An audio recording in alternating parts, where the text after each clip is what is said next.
Salut, c'est Lex pour Animare. Donc Animare TV, c'est la chaîne des métiers de l'animation.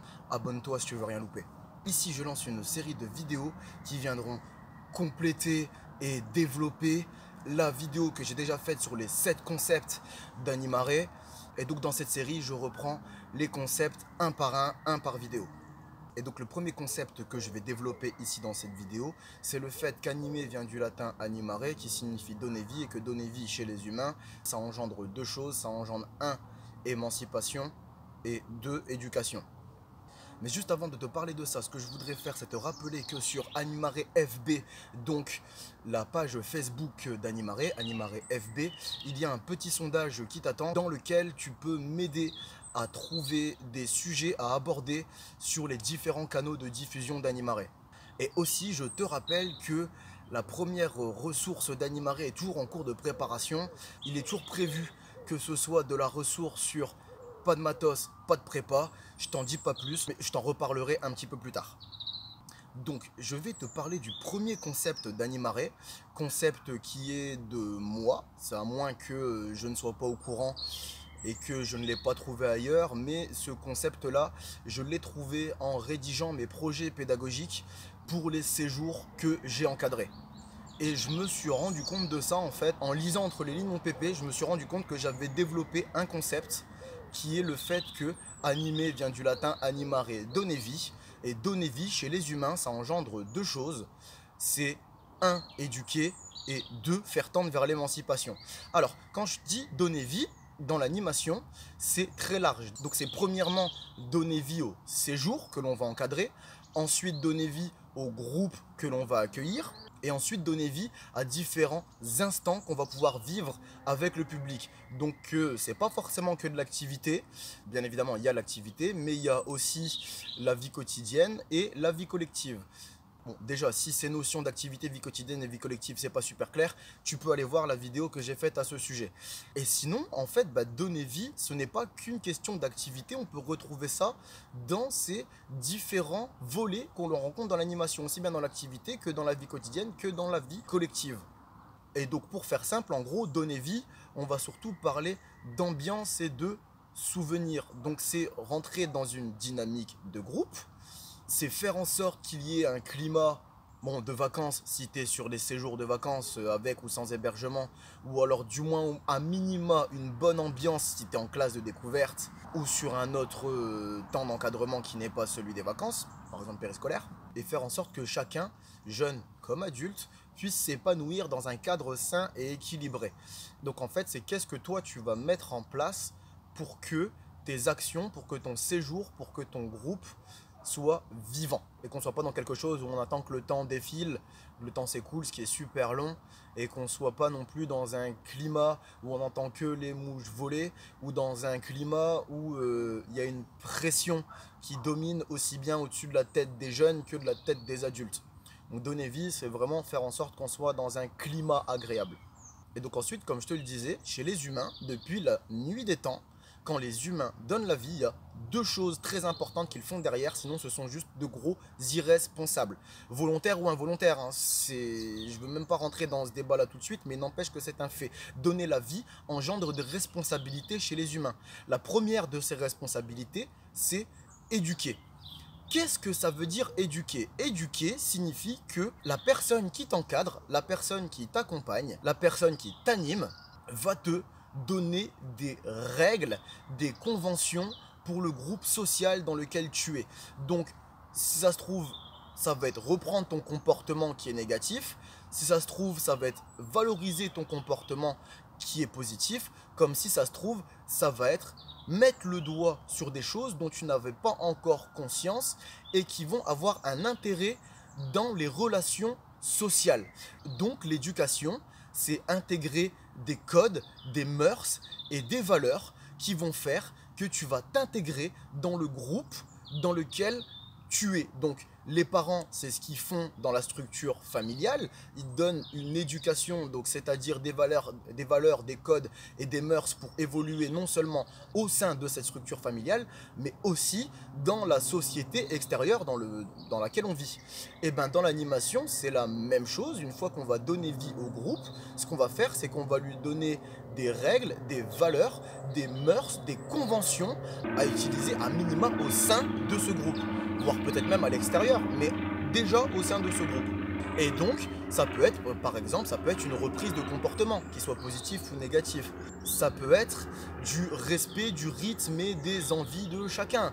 Ça peut être de la politesse. Ça peut être des règles internes et bien particulières à un groupe. Donc, pour donner un exemple concret, tu vois, par exemple, il y a des sociétés où c'est accepté dans la morale, dans les valeurs et dans l'éthique de parler à ça du visage des autres, et il y a d'autres sociétés où, vas-y, il faut au moins cette distance-là, tu vois. Et ben, ça, c'est ce qu'on appelle des règles d'éducation. C'est-à-dire que on va trouver des conventions pour la société, pour le groupe, et on va tous fonctionner sur les mêmes règles et sur les mêmes normes. Ça, c'est l'éducation. Et ensuite, l'émancipation. Donc la personne référente, la personne qui t'encadre, la personne qui t'anime, ou la personne qui donne vie, est censée derrière aussi te rendre autonome ou te faire tendre vers l'émancipation. Qu'est-ce que c'est? C'est-à-dire, moi j'ai un vécu, je suis plus expérimenté que toi, et donc il y a des choses dans les gestes de la vie de tous les jours. Remarquez que je ne voulais pas dire vie quotidienne.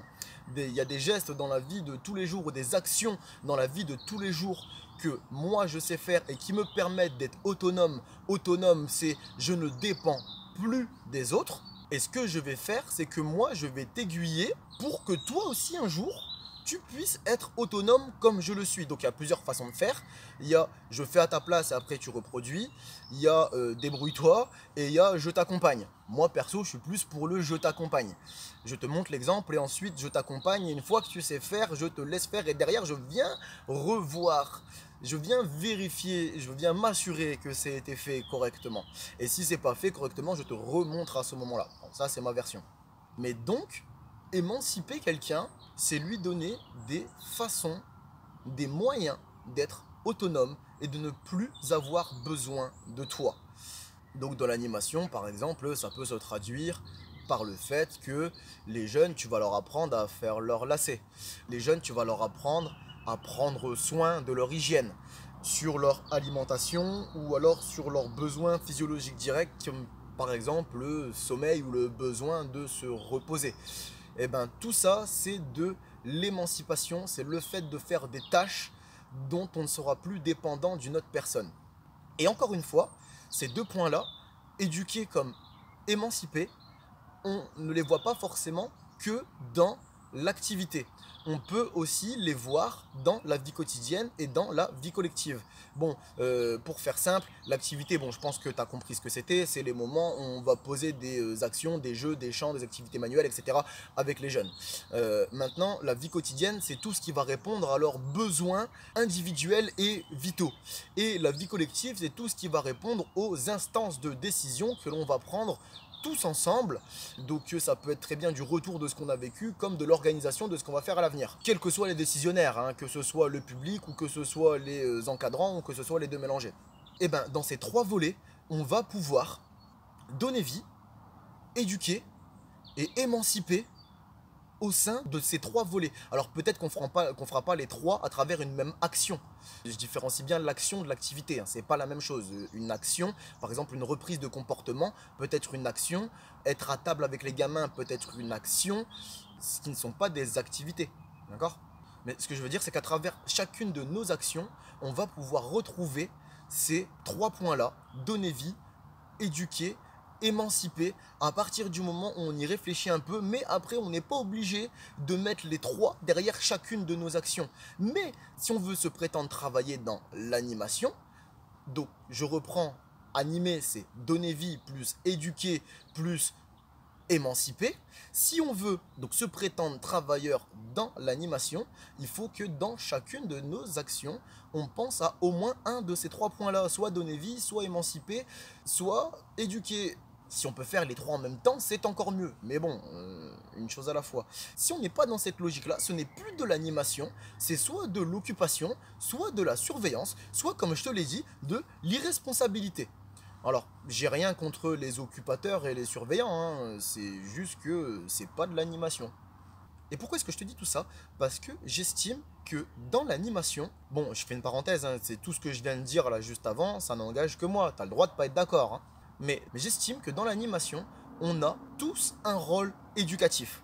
Et qu'on le veuille ou non, on va avoir un impact à un moment sur les jeunes. C'est-à-dire que si on a un gros boulet et qu'on fait que des conneries avec eux, enfin, avec ou pour eux ou à côté d'eux ou j'en sais rien, ça va se ressentir à un moment ou à l'autre. Et bon, je reparlerai dans une autre vidéo du mimétisme des jeunes face à l'adulte, mais ça va se ressentir parce que derrière, en fait, ce que l'encadrant va faire, c'est qu'il va tout simplement pourrir le groupe. Donc ça va finir par se ressentir. Et puis en plus derrière, je te parle même pas de l'image que tu donnes de l'animation et des gens qui travaillent dedans et les gens qui prennent ça au sérieux. Mais après, par contre, si toi, tu es quelqu'un qui a vraiment le souci d'avoir le bien-être et de vouloir prendre en main la jeunesse et de les tirer vers le haut, parce que moi, tu vois, ce que je pense aussi, c'est bon, j'y reviendrai dans une autre vidéo aussi, hein, mais je pense que dans notre société, la jeunesse est totalement à l'abandon, voire en perdition, et que en plus de ça, toute société qui n'a plus pris soin de ses jeunes s'est écroulée à un moment ou à l'autre. Et donc, je pense vraiment qu'on a un rôle éducatif et pédagogique, et je pense qu'on est un relais dans le développement de l'individu, dans sa construction. Pourquoi? Ben parce que tu as déjà les parents qui s'en occupent, enfin si la personne a encore ses parents. Ensuite, tu as la société dans laquelle on vit qui s'en occupe, donc principalement par l'éducation nationale, et qui va, la société, elle, prendre aussi le relais si les parents ne sont plus en capacité de prendre en charge et de faire grandir leurs jeunes. La société, nous on vit dans une société qui va le faire. Et après, tu as tous les à côté, donc qui sont sociaux et sociétaux. Donc tu as les clubs de sport, tu as les associations, tu as les groupes de potes et tout ça. Tout ça, c'est ce qui va faire la construction d'un individu. Et nous, en plus, c'est mon avis, dans l'animation, on participe aussi au développement de cet individu-là. Et donc, tant qu'à faire, autant essayer d'avoir un impact positif sur les jeunes. Ce qui va résumer tout mon propos de cette vidéo, c'est que tu le veuilles ou non, chaque individu a vocation à grandir, quel que soit son âge. Je te donne un exemple tout bête pour que tu comprennes ce que je veux dire. Tu vas chez les matères et tu leur poses la question très sérieusement. Bon, les loulous, moi, j'ai besoin de savoir ici qui est un gros bébé parmi vous, les loulous. C'est les 3-5 ans. Si c'est une question très sérieuse, tu vas en avoir aucun qui va lever la main. Ceux qui répondront sérieusement à cette question, je suis un gros bébé, c'est parce qu'il y a un problème d'autorité ou de conflit ou de respect avec toi. Mais l'individu, quand il répond honnêtement, quel que soit son âge, même à 50 piges, son but c'est de grandir, de se développer et d'apprendre de nouvelles choses. D'où la base de toute ma réflexion derrière que je viens de te présenter. Parce que grandir, qu'est-ce que c'est? C'est comprendre les règles sociales dans lesquelles je vais devoir évoluer par rapport au groupe dans lequel je suis. Et s'émanciper, qu'est-ce que c'est? Ben, c'est acquérir des techniques pour ne plus être dépendant des personnes qui m'encadrent ou qui m'apprennent jusqu'ici. Et donc je pense que nous, dans l'animation, on peut faire ça, que ce soit sur des périodes de vacances ou des périodes qui ne sont pas de vacances, et qu'en plus de ça, on peut faire ça dans la joie et dans la bonne humeur, en laissant des super souvenirs dans la tête des jeunes que l'on va accueillir au sein des accueils collectifs de mineurs, qu'ils soient avec ou sans hébergement. Donc si tu es d'accord avec ce concept que animer, c'est donner vie, et après derrière c'est éduquer, et ensuite faire tendre vers l'émancipation, bah, je pense qu'il ne te reste plus qu'une seule chose à faire, c'est t'abonner à la chaîne. Bon, sauf si tu peux pas voir ma tête, ça je peux le comprendre. Et puis en plus, si tu t'abonnes pas, au bout d'un moment, tu vas finir par rater des choses. Et donc, s'il te plaît, quand tu es dans l'animation, s'il te plaît, ne sois pas juste un occupateur ou un surveillant. S'il te plaît, anime les choses, anime tes groupes, anime tes actions de bout en bout dans tout ce que ça veut dire et tout ce qui se cache et qui se sous-entend derrière. Les jeunes comptent sur toi et moi aussi.